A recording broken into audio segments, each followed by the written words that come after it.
lisan yafqahu qawli.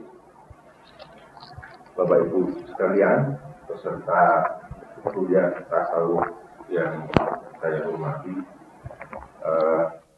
puji syukur kehadirat Allah Subhanahu wa Ta'ala pada malam hari ini kita dapat berkumpul untuk mengikuti satu kuliah tasawuf yang kita akan selenggarakan dalam tiga hari, Pak.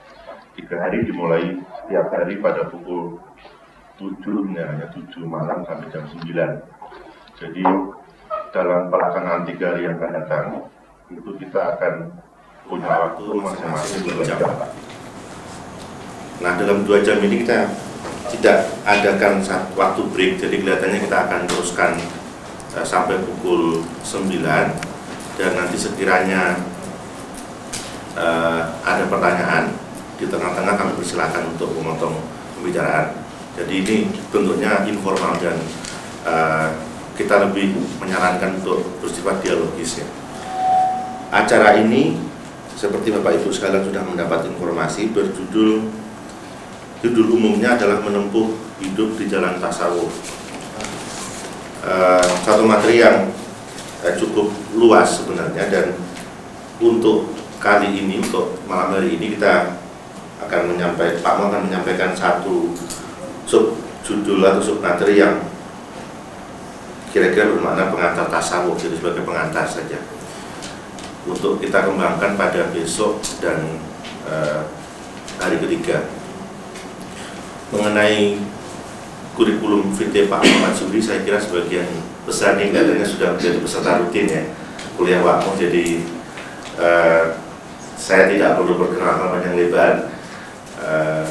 Jadi Bapak Muhammad Zuhri ini berasal dari Desa Sekarjala, Kabupaten Pati, Jawa Tengah. Kebetulan satu daerah dengan saya. Cuma saya ini Jawanya agak ke arah Rembang gitu.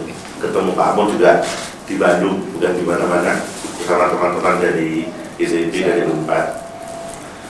Jadi saya ingin cerita sedikit Pak tentang latar belakang kuliah yang kita selenggarakan ini. Bermula dari pertemuan teman-teman dari berbagai kampus di Bandung, ya akhirnya berlanjut sampai mungkin ini tahun 10 tahun lebih Pak ya. Di Jakarta ini kita mencoba untuk membuat satu wadah bagi kajian tasawuf yang intinya sebenarnya ingin menyebarluaskan gagasan-gagasan dari pengalaman yang telah dicatat oleh Bapak Muhammad Zuhri. Karena kami melihat ini satu aset yang sangat luar biasa. Karena kami melihat masih banyak kendala yang kami hadapi selama ini, sehingga ya kami coba menyusun program-program yang mungkin lebih teratur, yang mudah-mudahan ini bisa secara akumulatif nanti bisa membentuk satu komunitas yang mudah-mudahan ini nanti bisa menyebarkan informasi keberadaan kajian ini lebih jauh.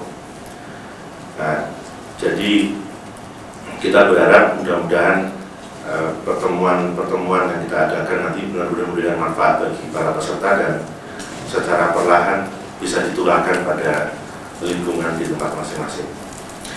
Nah, Yayasan Barzakh ini satu yayasan yang mungkin Bapak Ibu sekalian sudah tahu, didirikan oleh teman-teman dari sebagian besar alumni ITB dan alumni perguruan tinggi di Jakarta yang concern pada kajian tasawuf, yang kebetulan sampai saat ini ya jumlah yang aktif kira-kira 10 orang sampai 15 orang.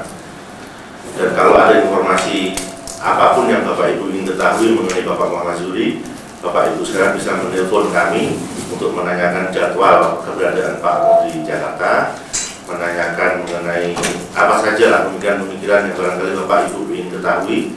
Nanti kami sampaikan ke Pak Mo melalui email atau melalui telepon atau mungkin melalui teman-teman yang berkunjung ke Pati secara periodik. Jadi kami selalu kontak terus-menerus dengan Pak Mo. Saya kira demikian pengantar saya, tidak usah banyak lebar, dan pada kita berharap Bapak Muhammad Zuhri menyampaikan sampai 1 jam Pak mungkin pengantar materinya. Setelah itu mungkin kita buka forum bebas untuk tukar pikiran gitu ya. Tapi di antara itu kalau ingin dipotong gitu, ingin mendapatkan penjelasan mengenai istilah-istilah tertentu, kami silakan untuk menanyakan langsung apa. Ya, kami silakan Pak.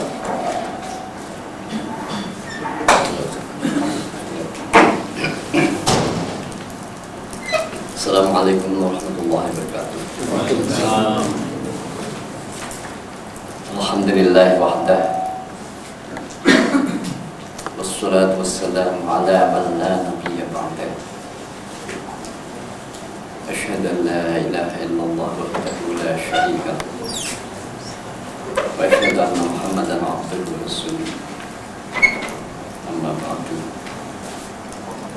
Terima kasih pimpinan dan para peserta yang saya hormati.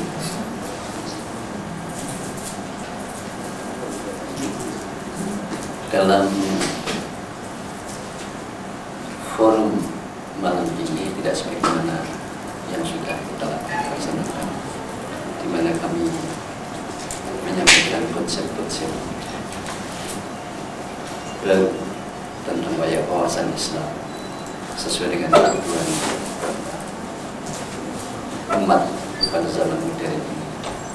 Dan Allah minta kepada saya untuk memulai dari awal, karena kebanyakan dari yang sudah tiba-tiba mereka mendapatkan konsep sudah di tengah-tengah, lalu tidak tahu bagaimana awalnya. Oleh karena itu, perkenankan kami mengantarkan sebagaimana yang dibuatkan pada diri saya dalam mengantarkan pada topik acara Hilmi Salat Tasawuf. Setiap manusia adalah sebuah matahari kesadaran, lahir di tengah-tengah semesta melewati tumpang alam.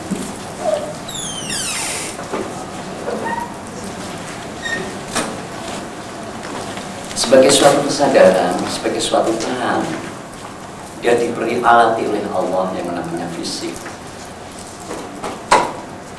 untuk mengungkapkan maksud-maksudnya, untuk mengungkapkan keinginan-keinginannya,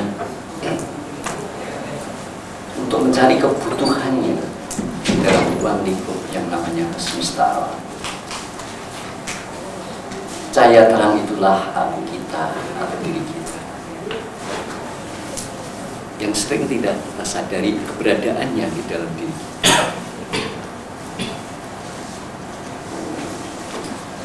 Sehingga seorang mengatakan, aku ingin pergi, aku ingin makan, aku sedang berpikir, aku sedang bekerja. Yang sungguhnya ketika seseorang berpikir, bukan dia yang berpikir. Ada sesuatu di dalam diri kita yang sedang berpikir.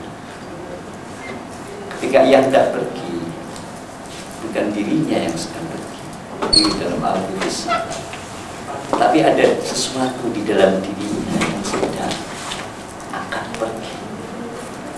Dan ketika dia menginginkan, meniatkan sesuatu untuk berpikir, untuk berbuat, untuk mencari sesuatu, dia mendaya gunakan diri fisikalnya sebagai medium untuk mengungkapkan maksud.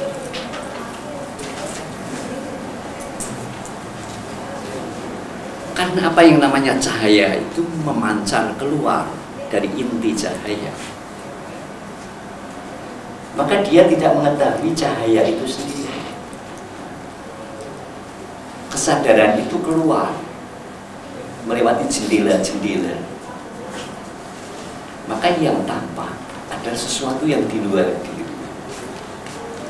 Ketika dia ingin memahami dirinya, dia hanya bisa melihat alat-alat dari dirinya yang namanya fisik, tubuh, mata, kepala, tangan, dan sebagainya. Yang sesungguhnya itu hanya alat. Alat bagi sang terang, sang sadar atau aku kita di dalam mengaktualisasikan kehendaknya, agar ingin bekerja, ingin melakukan sesuatu, menemukan sesuatu, mencari sesuatu. Tapi dia menduga yang namanya, yang disebut dengan dirinya itu lalu fisiknya.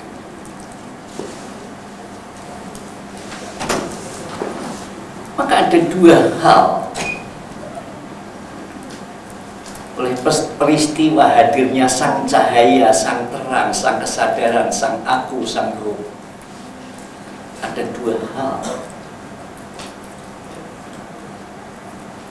yang nyata tampak berbeda, yaitu sesuatu yang menjadi sorotan cahaya tersebut yang disebut semesta alam. Karena cahaya itu keluar menimpa yang lain, menimpa sesuatu yang disorot dan dipahami. Sedang cahaya itu tidak mengetahui inti cahayanya sendiri, yaitu sisi gelap dirinya. Ada sisi terang diri kita dan ada sisi gelap diri kita. Sisi terang berkembang dari pengamatan, penelitian semesta fisikal, semesta keuangan. Jadi berbagai macam disiplin ilmu yang disebut ilmu objektif, ilmu struktural. Sisi gelap jarang disentuh oleh manusia, yaitu siapakah sungguhnya cahaya itu, dari mana datangnya cahaya itu, untuk apa ia datang tiba-tiba menerangi dan memberi makna segala sesuatu yang disorotinya, dipahaminya.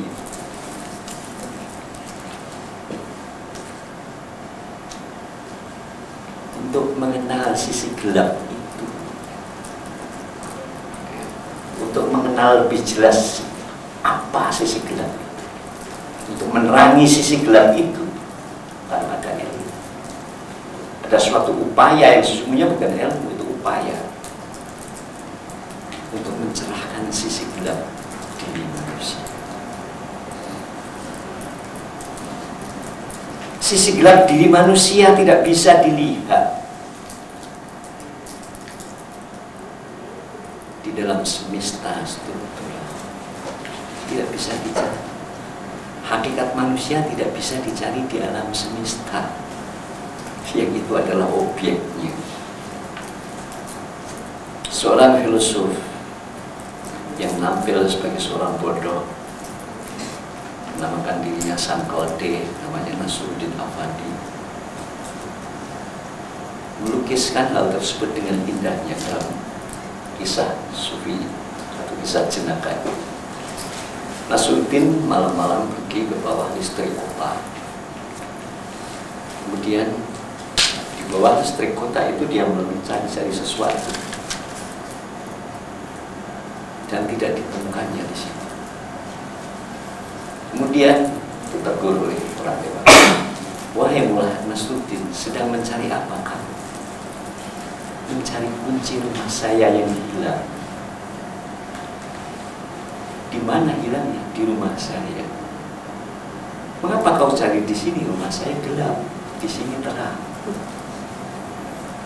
Jadi mencari aku manusia tidak bisa di alam semesta, di dalam alam struktural yang terang, yang kita cahayai, karena dia dibalik cahaya.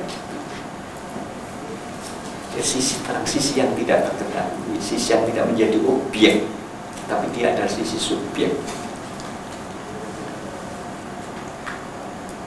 Sisi subjek yang menerangi.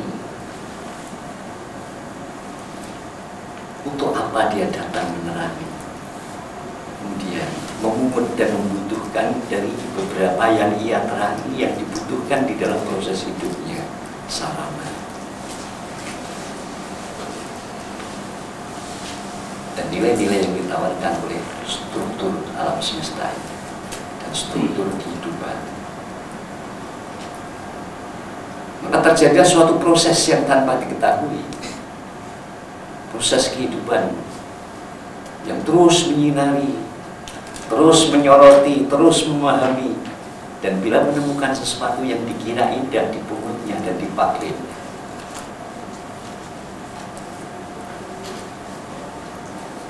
Menemukan sesuatu yang dikiranya bermanfaat, dipungutnya, dikumpulkannya. dari semua sarana-sarana yang dia dalam alam. Lebih dari itu, dia ingin mengatur dari semesta yang luas, semesta struktural itu, mau menciptakan sebuah tatanan seperti yang ia kehendaki, supaya tidak mendatangkan sesuatu yang dia tidak inginkan, malapetaka, bencana, sesuatu yang pernah datang di dalam dirinya dan dirasakan pahit olehnya.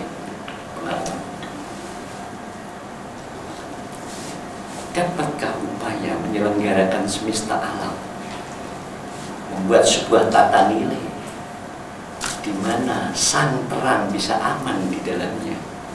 Tanpa sang terang itu tidak mengetahui lebih dahulu siapakah dirinya, siapakah terang itu sendiri, dan untuk apa dia datang.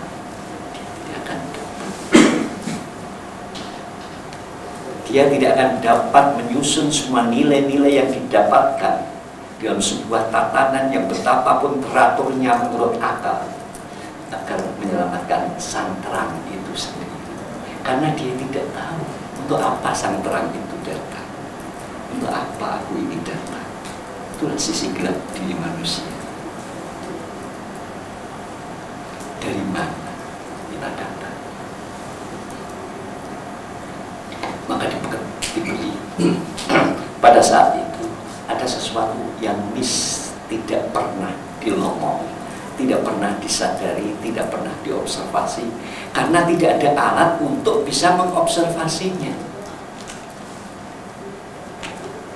Yang namanya mata tidak pernah melihat ke dalam, pasti keluar.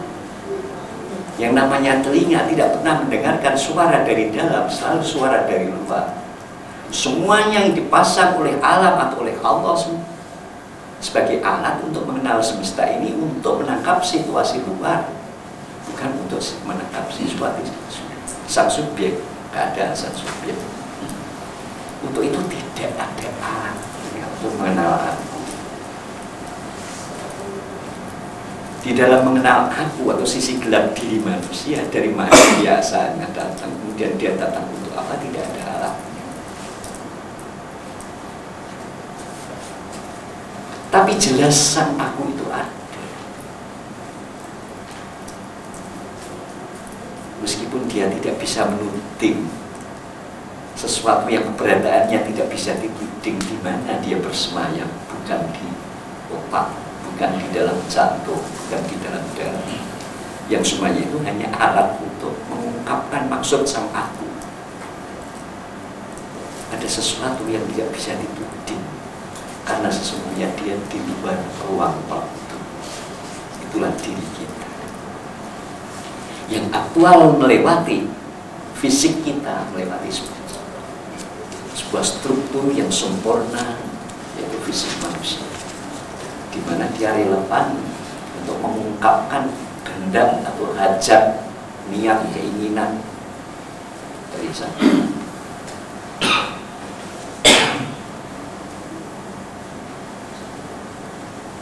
Jelas bahwa sang terang ini tidak setara dengan alat, tidak setara dengan alat atau fisik kita, bahkan susunan otak kita atau jantung. Karena semua alat berada di dalam dimensi ruang dan sempurna, menjadi sempurna menempuh dimensi waktu. Sedang sang kesadaran di luar itu, sang pengguna tubuh itu di luar. Kata di luar ya, mengandaikan dia bukan bagian daripada fisik, tidak bersemayam di dalam salah satu bagian dari tubuh itu. Tetapi dialah yang merasakan, dialah yang menerima dampak dari perbuatan-perbuatan, dari mendaya gunakan fisik. Dialah yang berkeinginan, dan dia merasa bahwa dirinya ada. Dia sadar bahwa dirinya ada, dan sadar bahwa dirinya tidak mati dan tidak akan mati.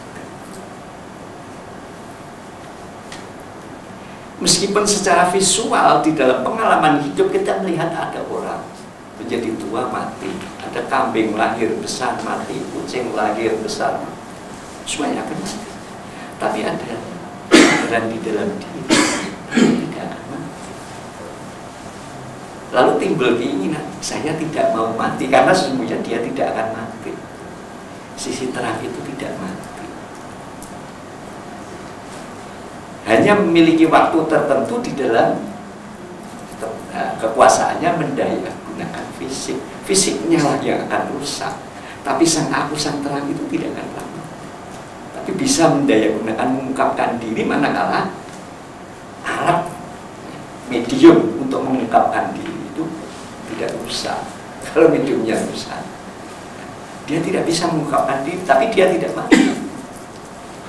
Tanya kepada diri, kepada kesadaran diri, bagaimana kesadaran diri bisa tidak ada?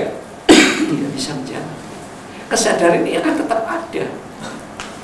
Aku itu tidak akan mati. Yang mati kenyataannya adalah medium, alat. Ketika sang aku ingin melongok semesta fisikal, yaitu semesta struktural, yang menggunakan fisik.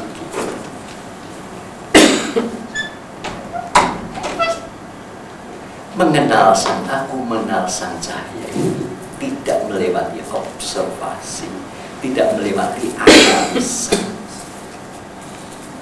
tapi melewati penghayatan. Dia menghayati sesuatu. Dia menghayati sesuatu di dalam proses tamasyanya mengenal alam semesta. Semua yang dikenal dari nilai-nilai ternyata terbelah menjadi dua, terpisah menjadi dua. Yang saya inginkan selalu kehadirannya satu, yang disenangi. Yang tidak saya inginkan kehadirannya,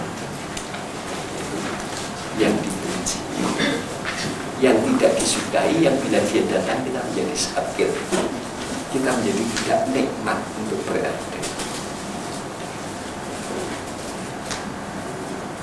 Sang aku lalu bersikap, ada dua hal yang saya harapkan,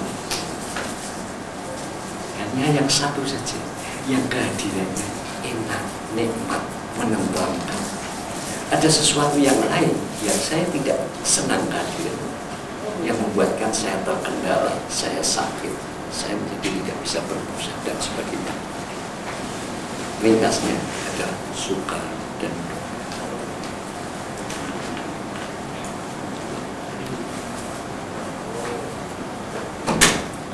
Disinilah timbul permasalahan besar hidup. Karena dia mengambil kesimpulan melewati,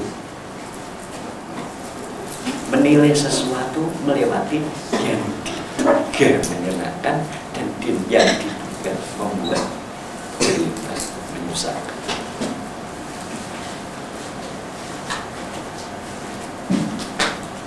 Dengan demikian mengenal semesta tidak cukup dengan observasi dan menghayatinya setapak demi setapak, merasakan dampaknya satu demi satu. Karena berakibat dia membelah semesta menjadi dua, yaitu yang menyenangkan dan tidak menyenangkan. Dan yang menyenangkan dipilih selalu ada.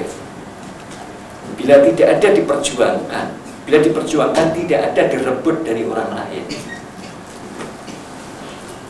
Itu yang menyenangkan.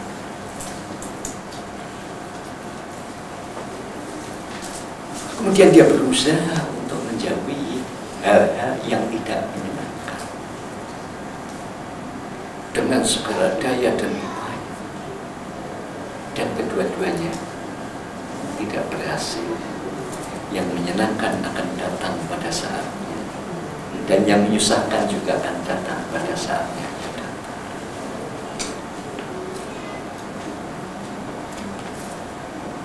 Kemudian sang kesadaran sang talan itu merasa dalam proses berjuang menghalau duga, menggapai suka, dan tidak berhasil. Andai kata dipaksakan, malah menciptakan malapetaka karena mengganggu pihak lain. Dia ingin merebut senang dari pihak lain. Akhirnya dia mengalami suatu kedewasaan karena penghayatan. Di antara yang mencelakakan itu didapatkan sesuatu nilai yang lebih tinggi daripada yang menyenangkan. Di antara hal-hal yang menyusahkan itu, tiba-tiba dia mendapatkan sesuatu yang lebih bernilai tinggi daripada yang diduga menyenangkan.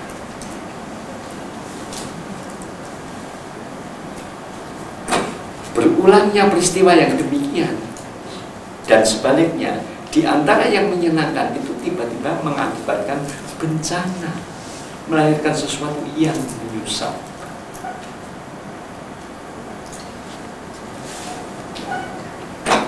Ini tidak bisa, kesadaran ini tidak bisa hadir di dalam diri seorang anak yang berumur SMA karena belum banyak yang dihayati. Dia masih bernafsu ingin mencapai yang menyenangkan. Tapi orang yang sudah dewasa, dia akan dapat membuktikan dengan penghayatannya sendiri-sendiri yang berbeda-beda. Bahwa banyak yang menyenangkan, yang menjatuhkan diri saya, yang menyebabkan duka. Dan banyak kesusahan yang membentuk diri kita, menjadikan kita kuat dan lestari.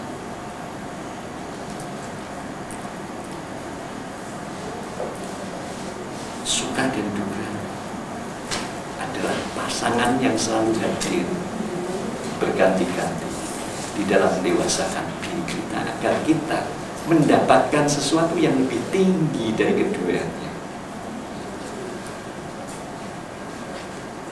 Setelah kita menghayati hal yang demikian, sebagaimana dikatakan oleh Allah, asa an tuhibbu syai'an wa huwa syarrun lakum. Boleh jadi kamu mencintai sesuatu padahal sesuatu itu bencana bagimu. Wa asa takrun an takrahu syai'an wa huwa khairun lakum. Boleh jadi kamu membenci sesuatu padahal sesuatu itu sangat bermanfaat.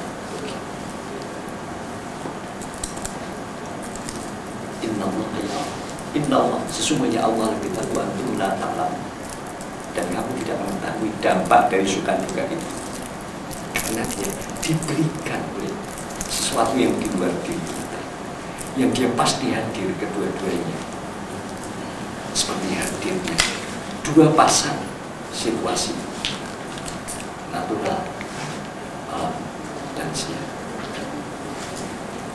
sebuah mekanisme yang ada di alam fisika, yaitu alam dan siang,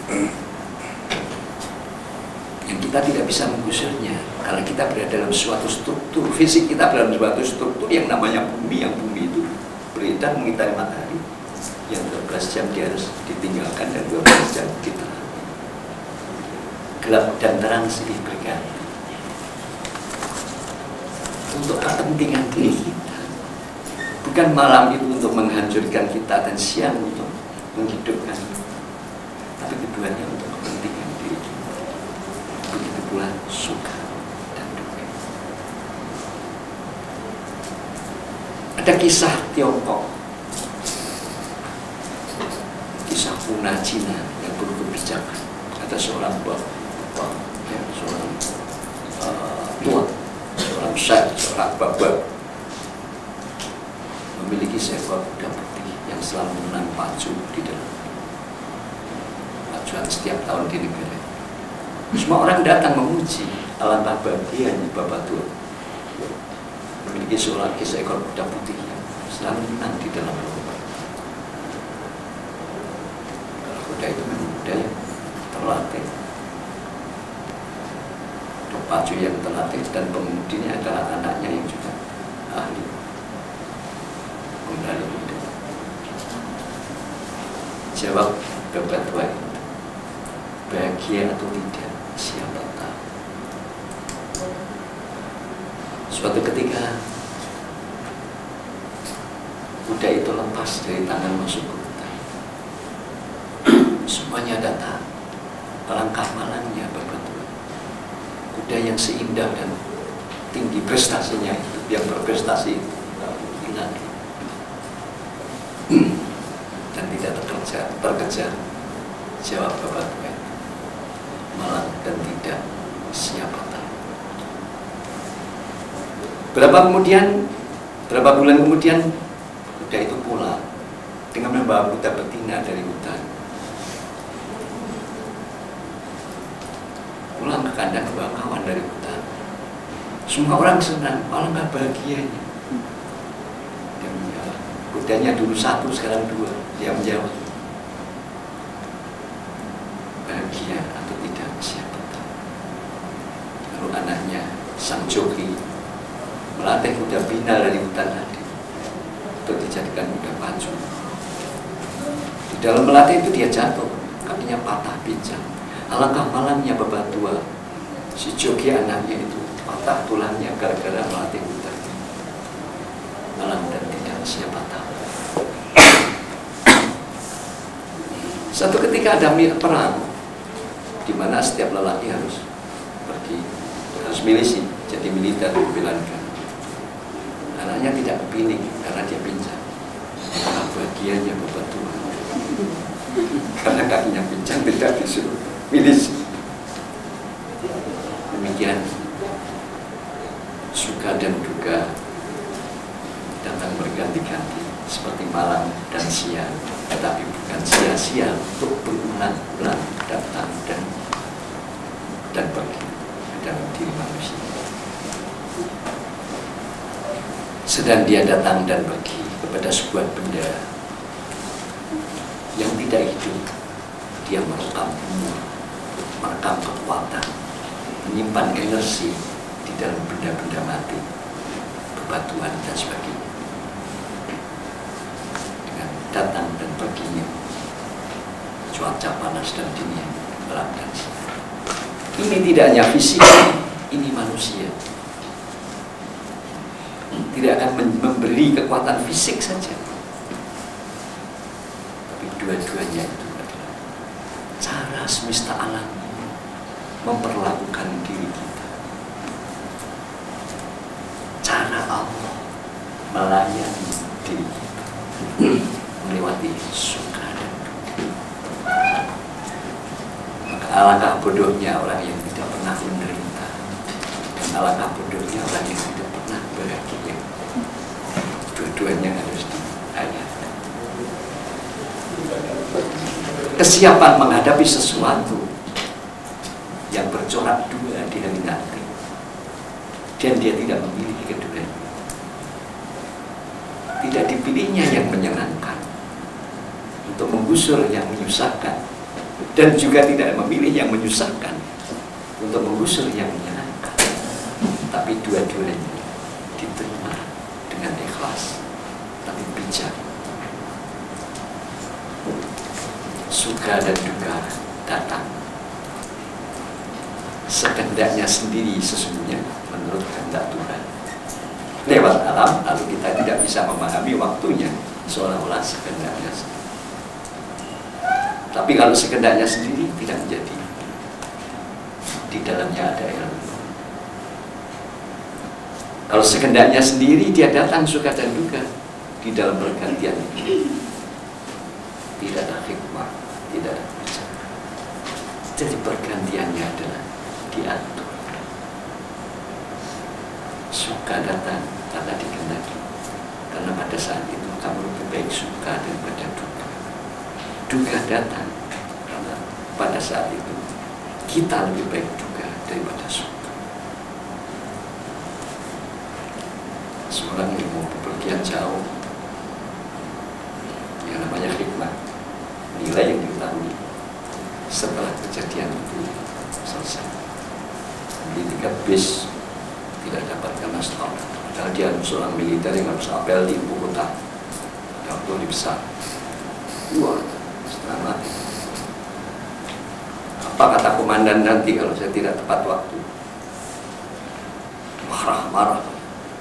tidak bisa berdiri, tidak bisa bis ini tidak bisa dinaiki oleh seseorang lebih daripada yang di jumlah tempat duduk. Marah, tapi marah tidak tahu kemana marahnya diarahkan. Hanya marah karena nasibnya tidak dapat tiket.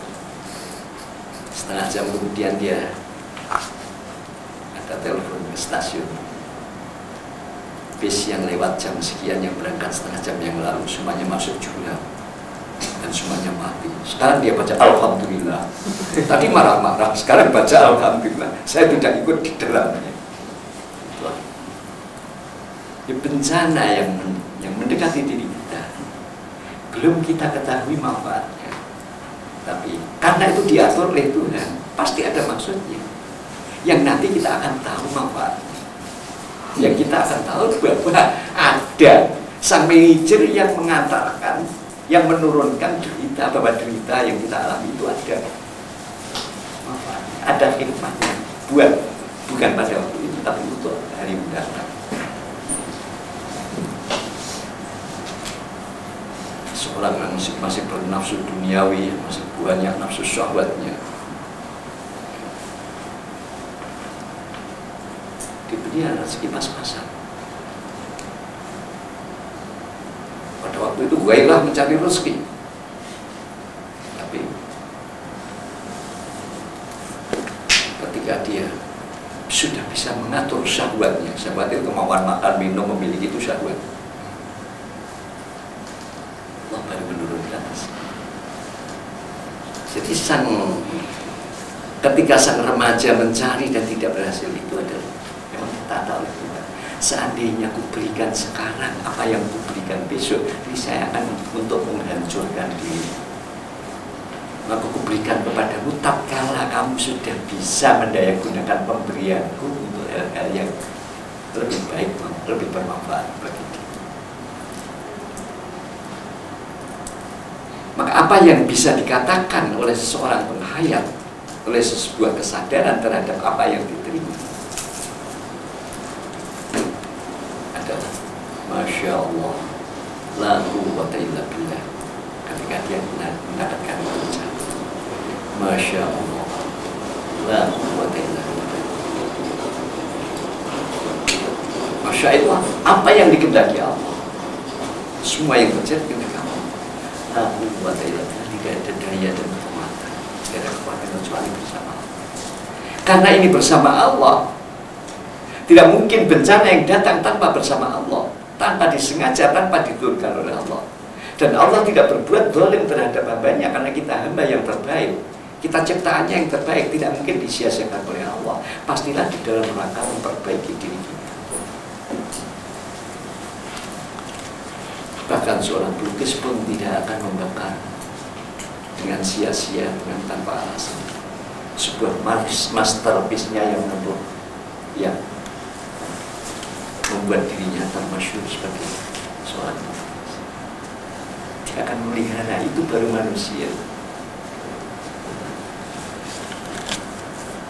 Karena seorang Rembrandt tidak akan membakar berdaki di malam harinya lukisannya, masterpiece-nya.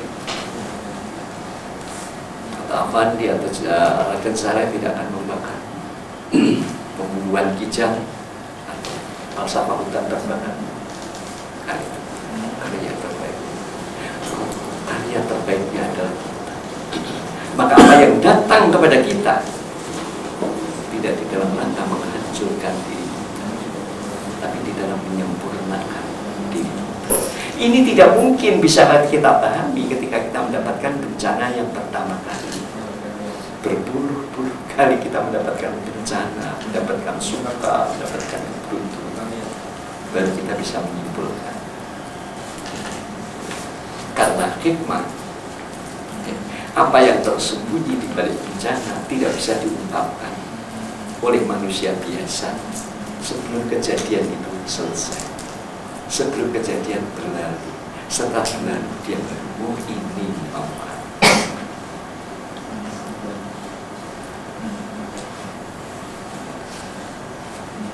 Masalah manusia timbul karena dia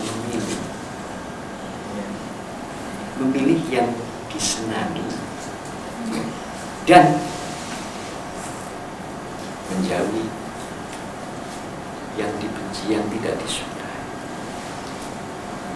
duka menjadi timbul. Karena dia tidak bisa mengumpulkan seluruh yang disenangi untuk dirinya, dan tidak bisa menolak seluruh yang dibenci jauh dari diri, dan timbul di dalam hati. Karena dia memilih, bila orang lain mendapatkan sesuatu yang menyenangkan, dia menjadi cemburu. Orang lainnya kalau tidak saya, ada sifat hasud, sifat dengki. Karena dia tidak ada orang lain yang mendapat bencana kalau tidak saya. Ke orang lain yang mendapatkan rank ini, jabatan ini, fasilitas. Dia membenci kepada orang yang sedang dipercaya Tuhan menerima rahmat. Sebuah penyakit yang tidak ada obat kecuali dirinya sendiri. Hasud, dengki pada orang lain yang sedang dikaruniai rahmat itu. Penyakit diri, penyakit kesadaran berawal dari kesadaran. Dia memilih yang disenangi. Maka ketika disenangi, sesuatu yang disenangi dimiliki oleh orang lain, dia tidak berhasil memperoleh, lalu dibencinya orang yang itu menjadi sunnatullah, menjadi hukum atas manusia,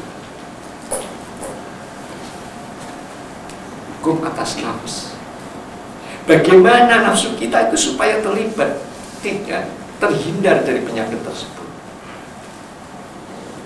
Membutuhkan sesuatu yang lain, membutuhkan sesuatu kesadaran yang lain, yang itu tidak ada di ilmunya di dalam alam struktural, yang itu tidak ada ilmunya di dalam apa yang kita bisa observasi dari disiplin-disiplin yang ada di dalam alam struktural. Karena itu rahasianya ada di dalam sisi gelap diri. Karena kamu memilih, karena kamu memihak. Kamu memihak karena kamu tidak tahu untuk apa kau hadir, dari mana kau hadir.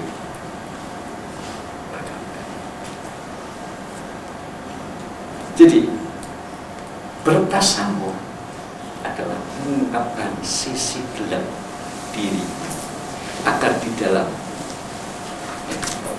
menjamah sisi terang wali faid tidak timbul dengki, tidak timbul ingin orang lain celaka, tidak timbul hasud, tidak timbul kecemburuan sosial dan sebagainya. Apabila itu dibiarkan, pada hakikatnya benci seseorang mendapatkan kebahagiaan adalah sama dengan membenci Tuhan. Karena Tuhanlah yang menjadikan orang itu, Tuhanlah yang tahu kapan orang itu diberi rahmat.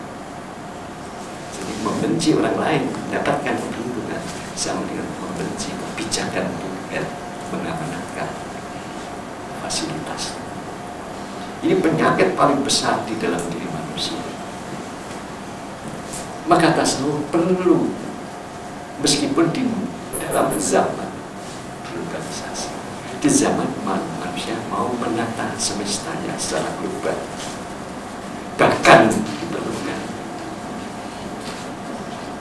sikap yang demikian menyebabkan perbelah diri kita dengan sesuatu yang tidak kita senangi. Jadi ada orang yang tidak saya senangi, ada bangsa yang tidak saya senangi, ada golongan yang tidak saya senangi.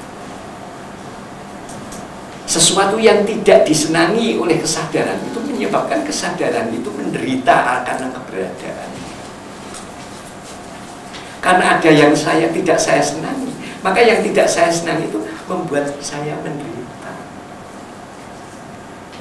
Jadi penderitaan itu dibuat sendiri dari sikap tidak menyenangi. Seandainya dia tidak membenci, keberadaan pihak lain yang dibenci itu tidak membuat dia menderita.